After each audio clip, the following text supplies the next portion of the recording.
Party అధికారం కోల్పోగానే కొందరు party మారుతున్నారు అంటూ అంబటి విమర్శలు చేస్తే ఈ పరిస్థితికి జగనే కారణం అంటూ కౌంటర్ ఇచ్చారు గంటా శ్రీనివాసరావు.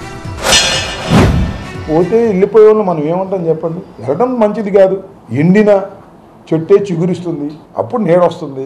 ఎక్కడ నీడ ఉంటే అక్కడ వాళ్దాం అనుకుంటే ఏం చేయాలి మేము? ఎప్పుడు నీళ్ళలోనే ఉంటామా? కాసేపు ఎండలో ఉండాలి కదా, డి విటమిన్ వస్తుంది ఎండలో ఉంటే. ఎప్పుడు నీళ్ళలో ఉంటే డి విటమిన్ లేక దెబ్బతింటాం.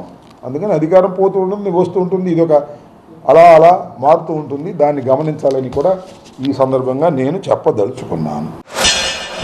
చివరికి జగన్మోహన్ రెడ్డి ఒక్కరే ఏకాగ్గా మిగిలిపోయి ఆయన కూడా నేనేం చేస్తే బాగుంటుందో ఒక నిర్ణయం తీసుకోవాల్సిన పరిస్థితి వస్తుంది.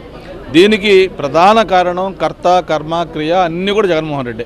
ఎందుకంటే 2019లో ఆయనకు ఒక ల్యాండ్ స్లైడ్ విక్టరీ ఇచ్చారు. 151 సీట్లతోటి బ్రహ్మాండమైన మెజార్టీతోటి ఆయనకు అధికారం ఇస్తే ఆ 5 ఏళ్ళు ఆయన ఎలా పరిపాలన చేశాడో ఎవరు ప్రజలు మర్చిపోలేకపోతున్నారు.